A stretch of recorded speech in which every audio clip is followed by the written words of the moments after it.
나오미의 남편 엘리멜렉의 친족으로 유력한 자가 있으니 그의 이름은 보아스더라. 모압 여인 룻이 나오미에게 이르되 원하건대 내가 밭으로 가서 내가 누구에게 은혜를 입으면 그를 따라서 이삭을 줍겠나이다. 하니 나오미가 그에게 이르되 내 딸아 갈지어다. 룻이 가서 베는 자를 따라 밭에서 이삭을 줍는데 우연히 엘리멜렉의 친족 보아스에게 속한 밭에 이르렀더라. 마침 보아스가 베들레헴에서부터 와서 베는 자들에게 이르되 여호와께서 너희와 함께 하시기를 원하노라. 여호와께서 당신에게 복 주시기를 원하나이다 하니라. 보아스가 베는 자들을 거느린 사환에게 이르되 이는 누구의 소녀냐? 하니 베는 자를 거느린 사환이 대답하여 이르되 이는 나오미와 함께 모압 지방에서 돌아온 모압 소녀인데 그의 말이 나로 베는 자를 따라 단 사이에서 이삭을 줍게 하소서 하였고 아침부터 와서는 잠시 집에서 쉰 후에 지금까지 계속하는 중이니이다. 룻기를 보게 되면 하나의 소설처럼 이렇게 말씀이 기록되어 있습니다. 룻기를 통해서 우리들에게 구원의 모든 길을 우리가 삶을 살아가면서 참 힘들고 어려운 때를 맞이하잖아요. 참 앞이 전혀 보이지 않는 깜깜한 터널을 지날 때 그게 인생이 그렇게 끝나는 건가? 성경은 룻기를 통해서 말할 때 성경 전체 내용입니다만 그렇지 않다는 겁니다. 인간에게는 새로운 은혜의 길이 있다는 겁니다. 새로운 삶이 우리에게 주어진다는 것을 분명히 우리에게 말씀하고 있습니다. 룻기를 통해서 계속해서 말씀을 나누고 있는데 우리가 룻기의 앞에서부터 있는 말씀은 이렇게 말씀합니다. 베들레헴이라는 떡집, 뭐가 풍성하다는 거죠. 그것을 이제 우리 영적으로 말할 때에는 그 교회를 상징하고 예수님을 말합니다. 떡이신 예수님을 떠나게 되는, 떠나는 이유가 왜 떠나는 겁니까? 기근이 왔어요. 기근이 오니까 아이고 이거 살 수 없구나, 힘들겠구나 그렇게 모압 땅으로 피신했다는 겁니다. 피신할 때 잠시 갔다 오자, 이 어려움은 말이야 소낙비는 잠시 피해야 돼, 그런 마음으로 피했다는 겁니다. 그런 가정이, 아내의 이름은 나오미고 남편은 엘리멜렉이라는 그런 가정입니다. 모압 땅에 가서 살다가 한 10년쯤 지났을 때에 그냥 그 집이 와장창 다 망가졌어요. 나오미 남편이 죽고 두 아들 죽고 난 다음에 남아있는 사람은 그 당시에 사람의 숫자에 들지 않는 여성들 3사람만 남았습니다. 나오미와 두 며느리만 남았다 그 말입니다. 얼마나 비참한, 얼마나 처참한 그러한 상황입니까? 그런 상황 속에서 그들이 어떻게 새로운 길이 주어질까? 어떻게 새로운 삶, 역전의 길한 길이 주어질까? 그 길은 한번 따라합시다. 일어나, 돌아가자. 일어나서 어디로 가는 거예요?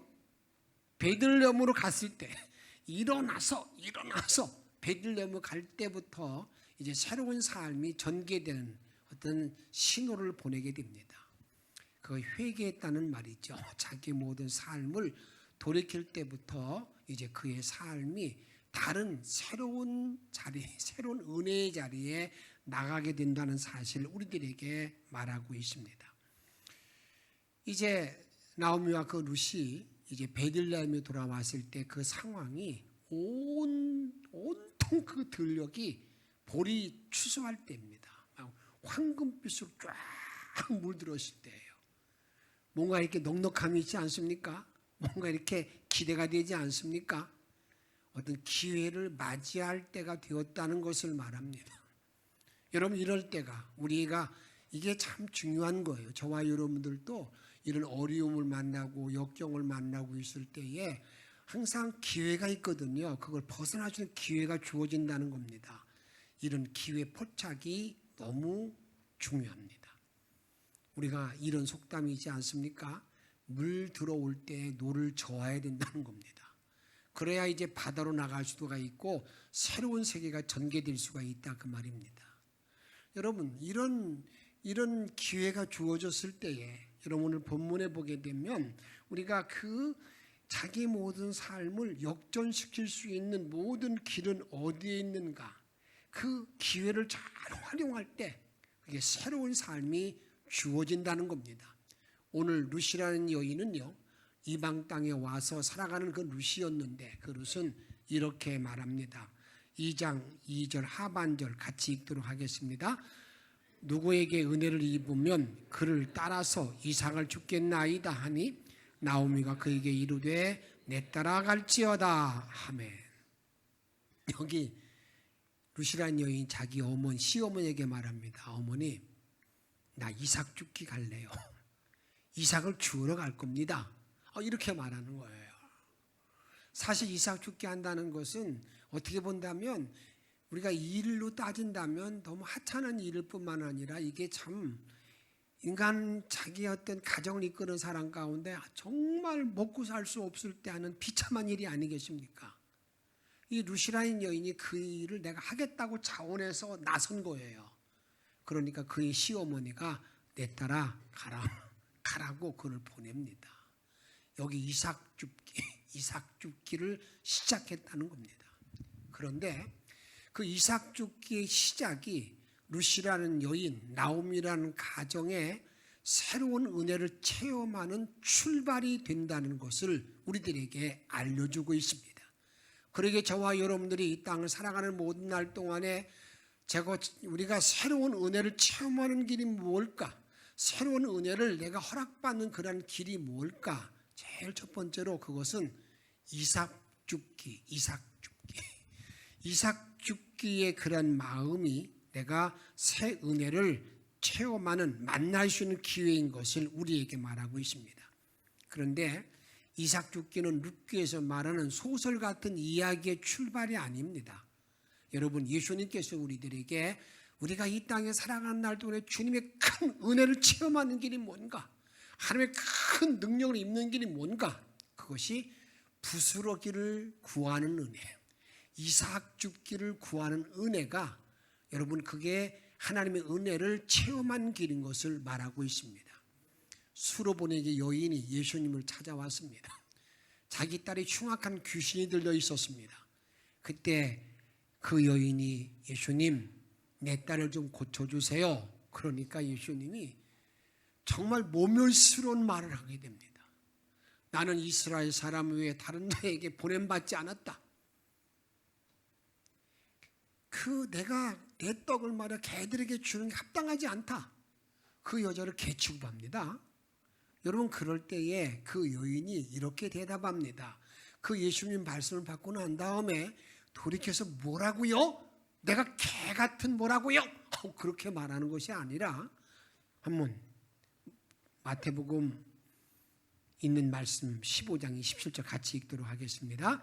여자가 이르되 주여 올소이다마는 개들도 제 주인의 상에서 떨어지는, 맞아요.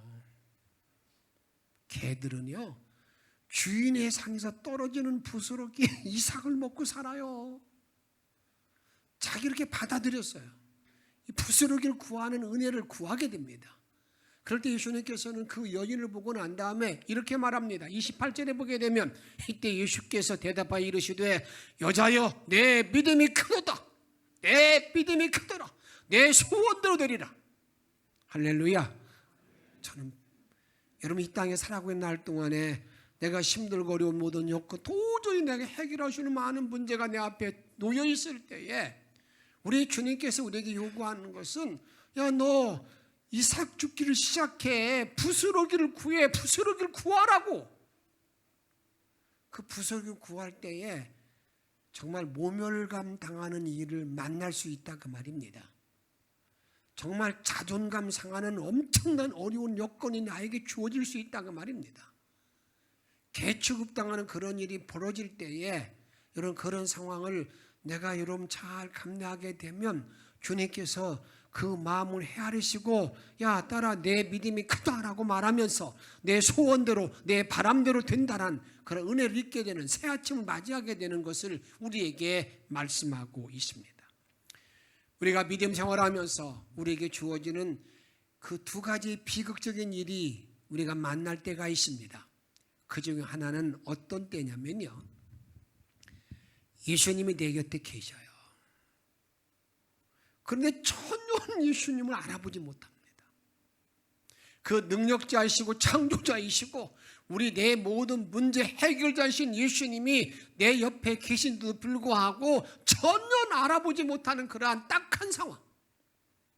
언제 이루어지는 거, 언제 그런 일이 벌어졌는가를 보게 되면, 누가복음 24장에 보게 되면 예수님이 부활하시고 난 다음에 이제 많은 사람들이 예수 부활했다 그런 말을 듣고 난 다음에 두 제자가 엠마오로 아마 도망가고 있었습니다.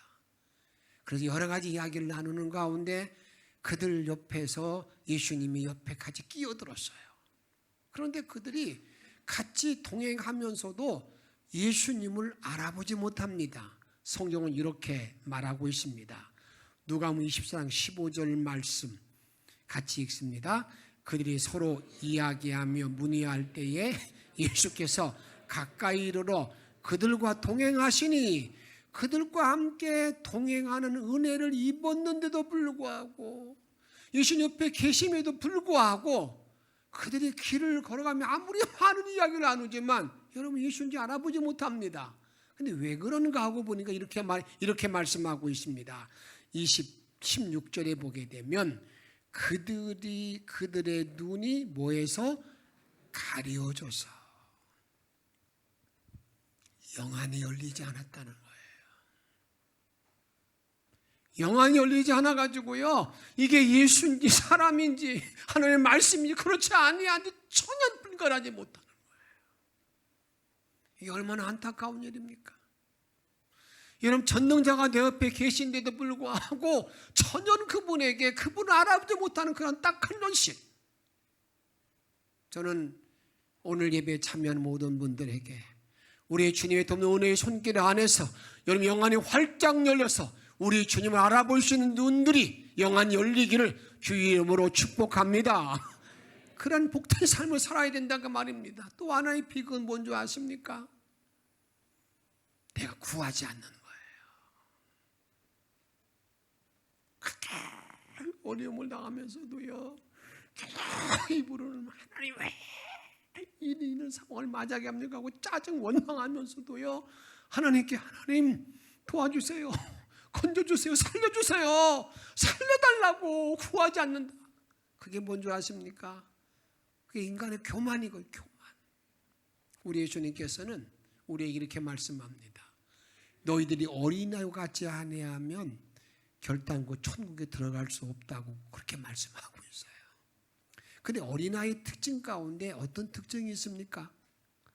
말을 못할 때는요, 자기가 좀 불만스러우면 꽉 울잖아요. 배고파도 울고요, 뭐가 찔려도 울고요, 뭐 소화가 안 돼도 막 울잖아요. 그게 우는 게 뭐가 있어? 나를 도와달라고 자기 어미 아비에게 지금 뭐 신호 보내는 거 아니겠어요? 말하기 시작하면은요, 이제 그냥 뭐 시끌콜 다 묻고 계속해서 이렇게 하잖아요. 구하잖아요. 그런데 여러분 좀 이제 조금 나이가 들게 되면 이제 자기 자아가 생기게 되면은요, 엄마 아빠한테 묻지도 않습니다. 이렇게 조금 더 이제 사춘기가 지나가게 되면은요, 그냥 학교 갔다 와도 거기 방에 쑥 들어가요. 쳐다도 안 봐요. 그래서 말을 걸라고 해도 말을 걸라고 문을 두드리면 왜 문 열어요? 문 열지 마세요. 나 놔둬요. 내 스스로 할 거예요. 그러면 얼마나 여러분이 그 표독한 말에 부모가 상처를 많이 입습니까? 그게 구하지 않는 거죠. 내가 구하지 않는 주님 도와달라고 구하지 않는 거예요. 그게 교만한 거예요. 그런데 주님이 이렇게 말합니다. 우리가 더 큰 은혜를 받기 위해서는 자꾸 하나님께 구해야 되는 거예요. 하나님 도와주세요. 이거 어떻게 되는 겁니까? 어떻게 해야 내가 이 일을 감당할 수 있느냐고 주께 묻는 거 아니겠습니까? 야고보 4장 6절 말씀 같이 읽도록 하겠습니다.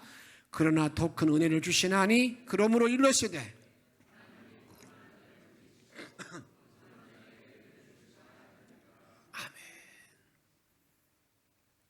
되면요 하나님 날 쳐다보지도 않아요.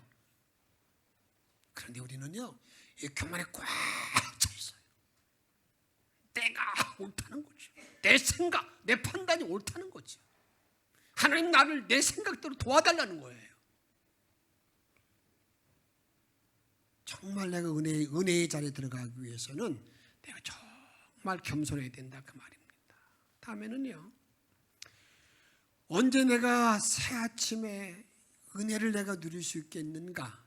그것은요, 최선을 다하는 마음. 내가 비록 이삭 죽기의 일이라 할지라도 최선을 다할 때 그때 새 은혜의 아침을 맞이한다 그 말입니다. 보아스가 밭에 왔어요. 일터에 와가지고 보니까 낯설은 여자 하나가 있어요. 그래서 그 일꾼들을 그 주관하는 사환에게 묻습니다. 저 여자가 누구냐? 여러분 그때 여러분들에게 그 옆에 있는 사람의 감정을 잘 보셔요. 옆에 있는 일꾼들의 말을 잘 보세요. 이렇게 말합니다. 어떻게 말하냐면요, 2장 6절에 보게 되면 베는 자를 거느린 사원이 대답하여 이르되 이는 나오미와 함께 모압 지방에서 돌아온 모압 소녀인데, 이 여자는 모압 소녀네요.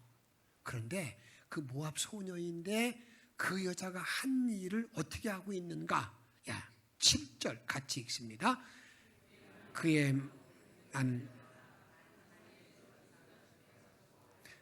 아침부터 와서는 잠시 집에서 쉰 외에는 지금까지 계속하는 중이니이다. 뭐 하고 있다는 거예요? 여기 잠시 쉬었다는 말의 의미는, 여러분 이게 무슨 말? 그 당시 그 이스라엘 나라는요, 점심 때 오수 잠자는 시간이에요. 누구나 다 잠자요. 그렇지 않으면 일을 못해요. 그 시간 외에는요, 아침부터 지금까지 계속 최선을 다하고 있습니다. 어떤 일을? 이삭 죽기 일을.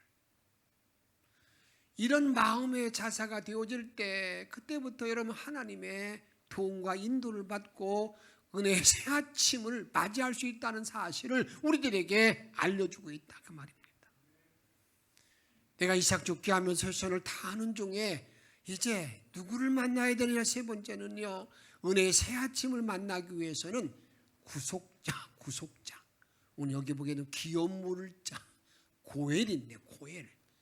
이 고엘인데 구속자, 기업 물을 자를 만나야 된다. 기업 물을 자를 만나야 된다 그 말입니다. 이 기업 물을 자라는 것은 여러분 사실은요, 여기 성경에 보게 되면 이 누시라는 여인이 이삭을 주우러 밭에 나갔을 때에 우연히 그 밭에 간 것처럼 보여요. 그런데 그건 우연이 아닙니다. 하나님의 필연으로 하나님의 섭리 가운데서 그 많은 밭 가운데 여러분 기업 물을 자, 나오미 가정에 기업을 물을 수 있는 사람의 밭으로 인도했다는 것을 우리는 알게 된다 그 말입니다. 룻기 2장 3절에 보게 되면 이렇게 말합니다.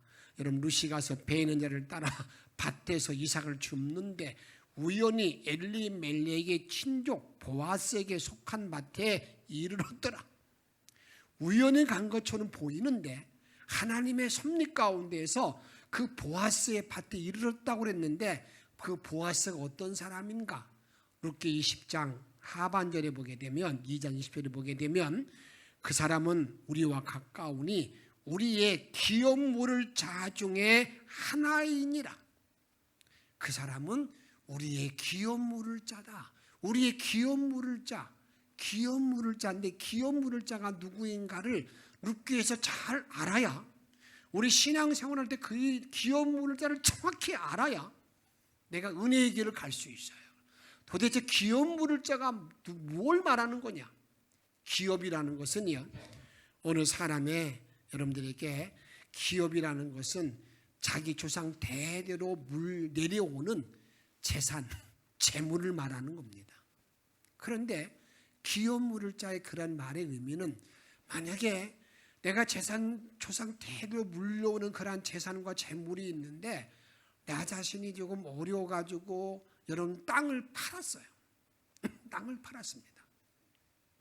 그런데 유대인들은요, 자기 가정의 지게표를 옮기는 거, 자기 땅을 좀 축소시키는 거, 이건 주님이 원치 않는 일입니다.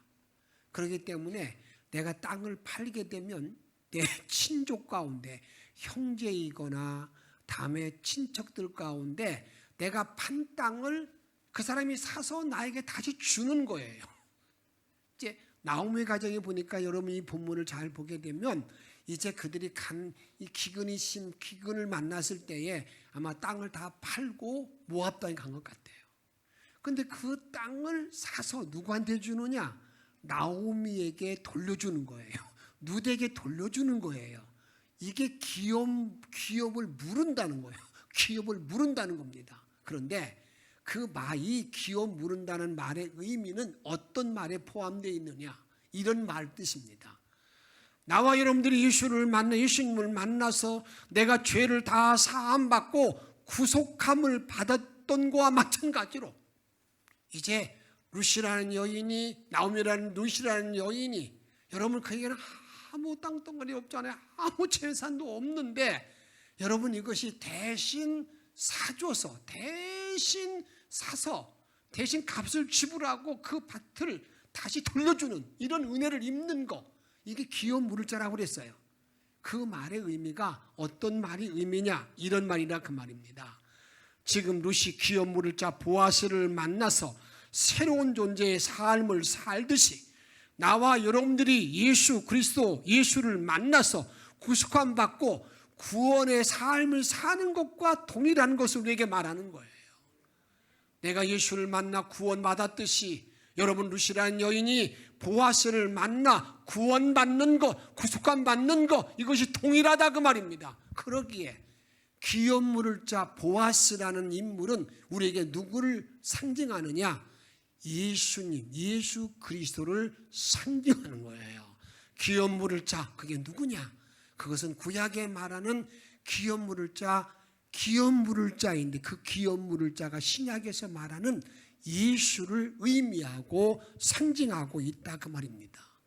그런데 저와 여러분들이 남은 모든 날 동안에 내가 예수를 믿으면서 가장 중요한, 여러분이 교회에 나오면서 예수를 만나지 못하면 구속받지 못하면 아무 의미가 없어요. 여러분, 내가 교회에 나올 때 주님을 믿지 못하고 주님을 만나지 못하고 난 다음에 그의 모든 삶에 무슨 의미가 있는 겁니까? 그러기에 우리가 그 당시 구약에서 말할 때 룻기를 통해서 말하는 기업 물을 자를 통해서 그의 땅이 회복됨으로 말미암아서 완전히 새로운 삶을 사는 것과 마찬가지로 우리가 죄인으로서 내가 지옥 갈 수밖에 없는 그런 사람이지만 예수를 만나서 새로운 존재, 새로운 피조물의 삶을 사는 것처럼 똑같이 예수를 만나야, 기업 물을 자를 만나야 나의 모든 삶이 여러분 은혜의 자리에 나아갈 수 있다는 사실을 우리들에게 알려주고 있다 그 말입니다. 그런데 성경에 보게 되면 이렇게 기업 물을 자의 대상, 기업 물을 자의 대상이 누구냐? 어떤 것을 살 수가 있겠는가? 그것은요, 땅과 과부와 노예입니다. 노예. 기업을 물을 수 있는 대상이 있어요. 땅, 다음에 과부, 사람이에요, 사람. 그 다음에 또 노예. 그러니까 그런데 이 기업을 물로 물을 수 있는 자격이 있습니다. 아무나 그것을 사서 되돌려주는 게 아닙니다. 누가 그것을 자격의 조건은 이렇습니다. 친척이거나 유력자이거나 자원에서 해야 됩니다. 친척, 유력자, 자원자. 여러분, 제가 여기서 이런 것을 알고 난 다음에 문제는 여기 있습니다. 구약에서는요, 땅을 되사주는 데 있어서 친척이 했다, 그건 누구나 다 이해를 해요. 그러면 과연 그 기업 물을 자와 예수와 같다고 그랬는데, 그럼 예수는 과연 기업 물을 자로서의 우리 인간, 나의 친척인가, 유력자인가, 능력이 있는 사람인가, 그 다음에 자원했는가, 이 문제가 해결돼야, 그것이 해결돼야만 주님은 나의 기업 물을 자로서 합당하다는 것을 알게 된다 그 말입니다. 과연 예수님은 이렇게 기업 물을 자의 자격을 가지고 있는가? 그런 질문입니다. 정말 예수님은 그럴 자격이 있는 분입니다. 이렇게 성경은 말하고 있습니다. 예수님은 우리의 친척이 되어야 되는데 친척보다 더 가까운 형제라고 우리를 말하고 있습니다. 이 땅에 인간이 되어져서요, 나와 여러분들의 형제가 되었기 때문에 주님은 나를 전부 다 모든 죄로부터 나를 다 예수의 피로 사하시고 사서 새로운 존재의 삶을 만들어 주셨음을 말하고 있는데, 예수님은 나의 형제임을 이렇게 말합니다. 히브리 2장 11절 말씀 같이 읽도록 하겠습니다. 거룩하게 하시는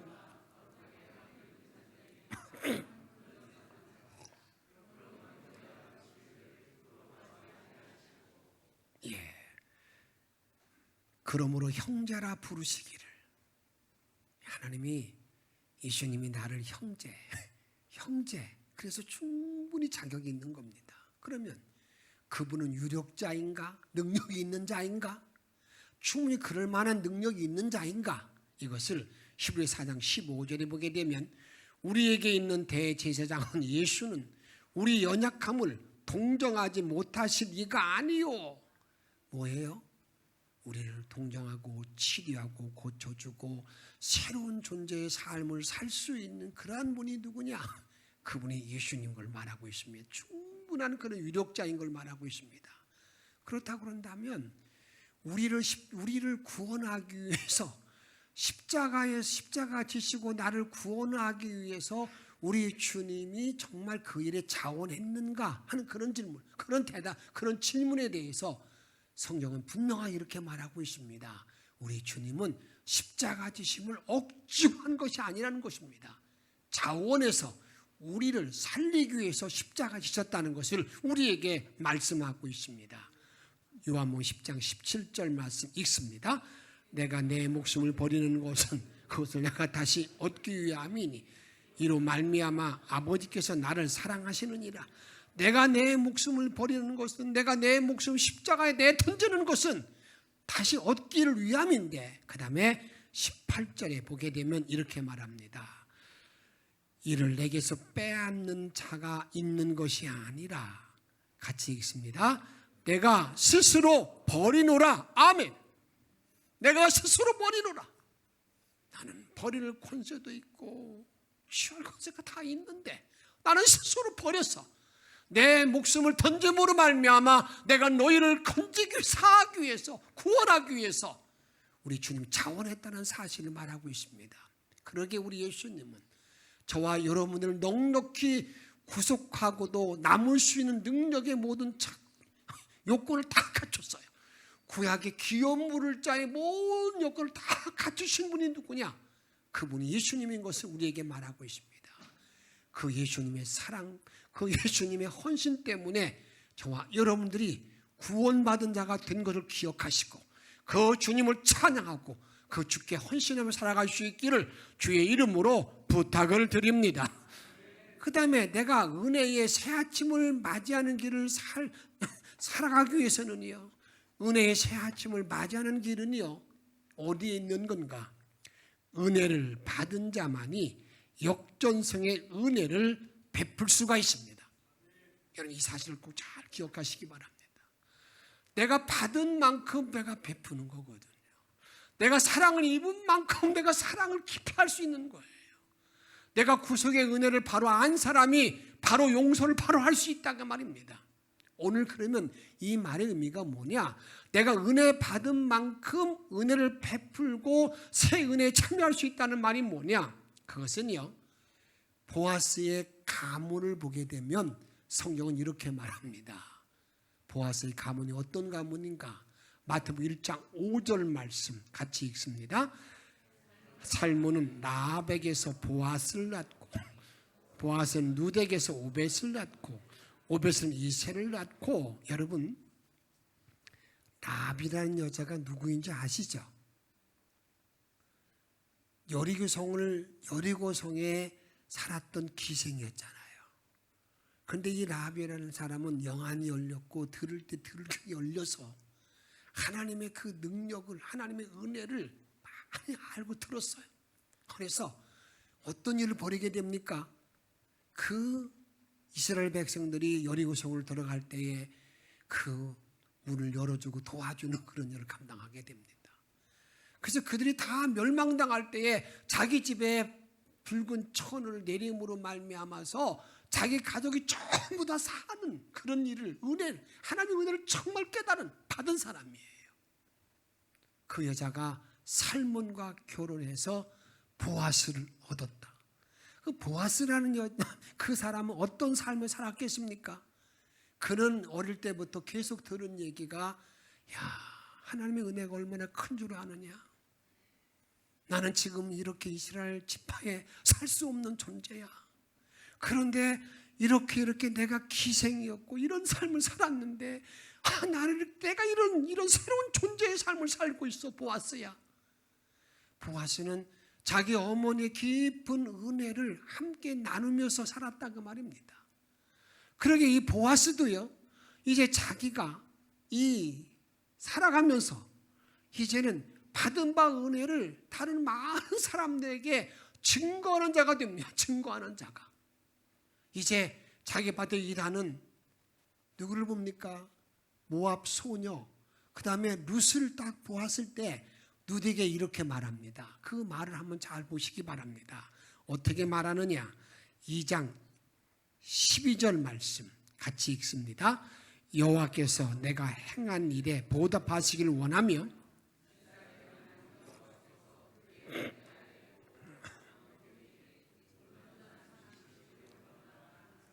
이렇게 말합니다. 여호와께 보호받으러 온 너에게, 그렇잖아요.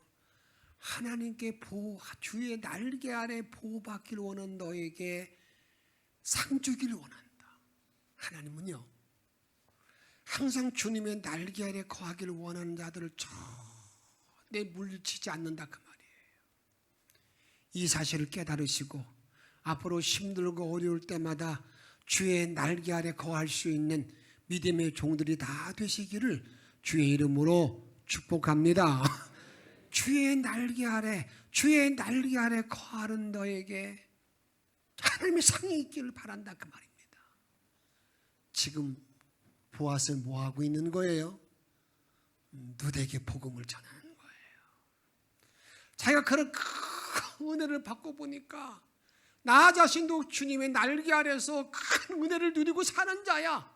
너도 그렇게 살기 원하고 상 받기를 원한다. 이렇게 지금 증거하고 있는 걸 보게 된다 그 말입니다. 저는 영천의 모든 성도들이 남는 모든 날 동안에 아직까지 예수를 알지 못하는 많은 자들에게 이렇게 복음을 전하며 살 수 있기를 주의 이름으로 부탁을 드립니다. 그런데 저는 이 시간에 여러분 지금까지 모든 말씀을 가지고 한번 큰 틀을 한번 만들어 보고자 합니다. 이건 뭐냐면 저와 여러분들이 여러분 돌아오는 자를 향한 하나님의 섭리가 뭔가, 정말 구원받기를 원하는 모든 자들에게, 회개하는 자들에게 대하는 하나님의 태도, 하나님의 그 마음이 어떤 마음인가, 그런 것입니다. 그것은 이 나오미가 고향 땅에 돌아올 때 보게 되면은요, 제일 먼저 보게 되면 베들레헴에게 다시 돌아왔을 때에 문이 활짝 열립니다. 온 성이 환영합니다. 그 말의 의미는요, 내가 죄를 회개하고 주께 돌아오게 되면은요, 우리 하나님이 그냥 박수치며 환영한다는 거예요. 엄청 문을 활짝 열고 나를 환영한다 그 말입니다. 어떻게 환영하는가? 돌아오기는 잔치가 벌어지게 되는데, 그 잔치가 벌어지는 모든 내용을 오늘 룻기를 보게 되면 그냥 돌아가서 보니까 온 들녘이 보리 이삭 벨 때 황금력이 쫙 깔려 있는 것을 우리에게 말하고 있다 그 말입니다. 탕자가 돌아왔을 때 하나님은 어떻게 했습니까? 옷을 주고 신발 씻겨주고 목욕 시켜주고 잔치를 베풀잖아요. 한 영혼이 한 사람이 주님께 돌아오게 되면은요 하늘에서 잔치가 벌어진다는 것을 우리들에게 말씀하고 있다 그 말입니다. 그런 가운데 이제 우리 하나님께서는요 정말 주님께 돌아오는 모든 자들에게 정말 새로운 삶을 사는 모든 자들에게 하나님의 훈련 프로그램이 있습니다. 그 프로그램이 뭐냐? 그게 회복 프로그램인데 여러분 앞으로 이 말씀을 룻기를 통해서 잘 깨달아야 됩니다. 회복 프로그램 속에 날 집어넣어요. 그 회복 프로그램에 집어넣어서 어떤 일을 제일 먼저 시키느냐? 이삭 죽기. 내가 주님의 날개 아래 거하러 온 모든 자들에게 주님은 제일 먼저 나에게 요청하는 것이 야 이삭을 주어 부스러기를 구해 부스러기를.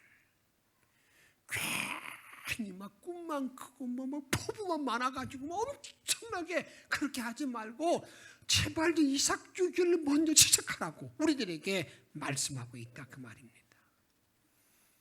사실 나오면은 베들레헴의 유지가 아닙니까? 자기 며느리 룻에게 그런 말을 많이 했을 겁니다. 며느리야, 우리 집은 말이야 베들레헴에서 떵떵거리고 살고 있는 집이었어.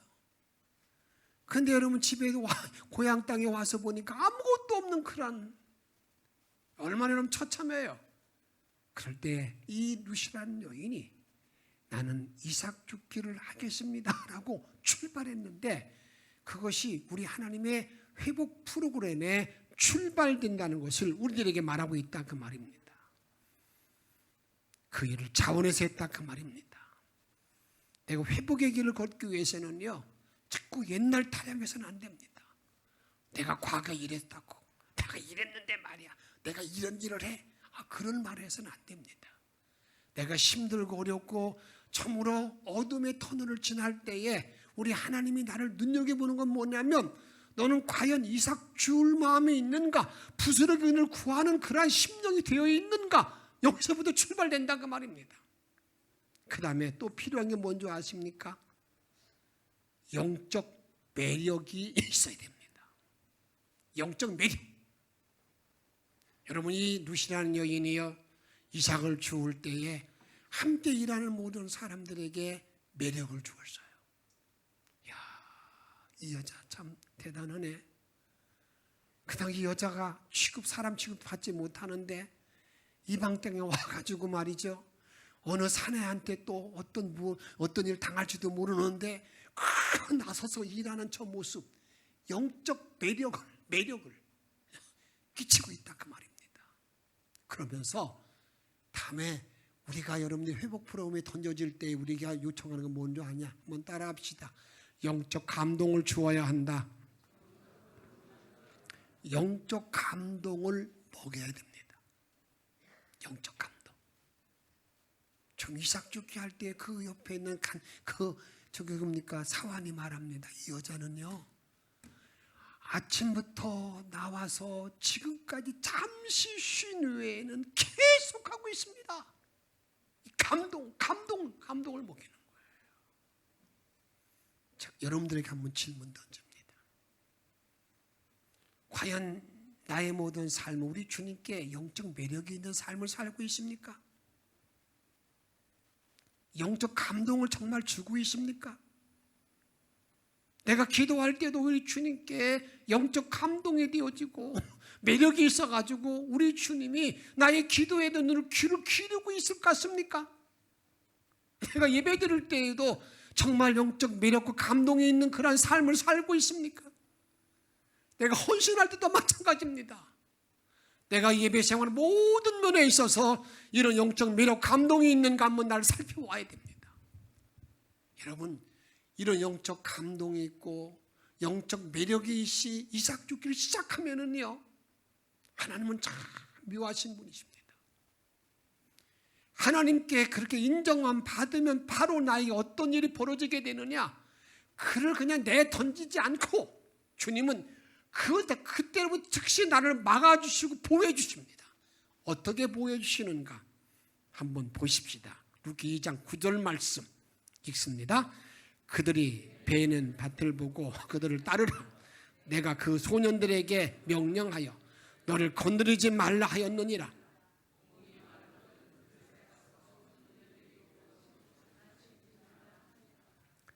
보아스가 말하는 거예요. 주의 날개 아래 보호받으는 너에게 상이 있을지어다. 그럼 상을 받을지어다 라고 하고 복음을 전하고 난 다음에 그 다음에 뭐라고 말한다고요? 그 소년들에게 말합니다. 이 여자 건들지 마. 눈독 들이지 말라고. 그 말이 뭐냐면 내가 예수를 믿고 정말 영적 감동을 주님께 먹이게 되면은요, 영적 매력이 나에게 나타나게 되면 하나님이 나를 보호의 막을 딱 쳐주시는 거예요. 누구도 나를 건들지 못하게, 누구도 나를 덤비지 못하게 딱 나를 방어해 주시면서 주의 일을 감당케 하시는 그 주님께 영광 돌며 살아갈 수 있는 이런 은혜의 새 은총 안에 남은 일생을 살아갈 수 있는 저와 여러분의 삶이 되기를 주의 이름으로 축복합니다. 우리 찬양하십시다. 500장입니다.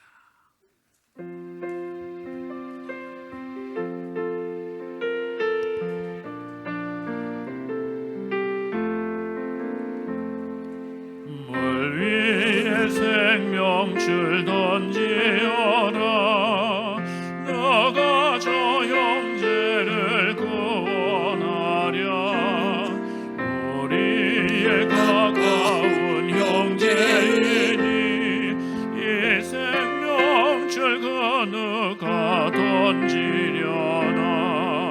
생명줄 던져, 생명줄 던져, 물 속에 빠져간다. 생명줄 던져, 생명줄 던져, 지금 곧 던지려. 빨리 생명 던져라. 너 빨리 생명줄 던지어라. 형제여 너 어찌 지체하나. 보아라 저 형제 빠져간다. 이곳저곳 나고 서서 생명줄 던져, 생명줄 던져, 생명줄 던져, 물 속에 빠져간다. 생명줄 던져, 생명줄 던져, 지금 못 건지려라. 너서 생명줄 던지어라. 저 형제 지쳐서 떠긴다. 시험과 근심에 거센 공파, 저 형제를 이끌어 몰아간다. 생명줄 던져, 생명줄 던져, 물 속에 빠져간다. 생명줄 던져, 생명줄 던져, 지금 곧 던지어라. 위험한 풍파가 곧 지나고 건너편을 가지고 생명줄을 던지시기 바랍니다. 형제여 너 지체하지 않아. 곧 주의 은혜를 전할 수 생명줄 있는 던져서 구원하라. 생명줄 던져, 생명줄 던져, 생명줄 던져, 물 속에 빠져간다.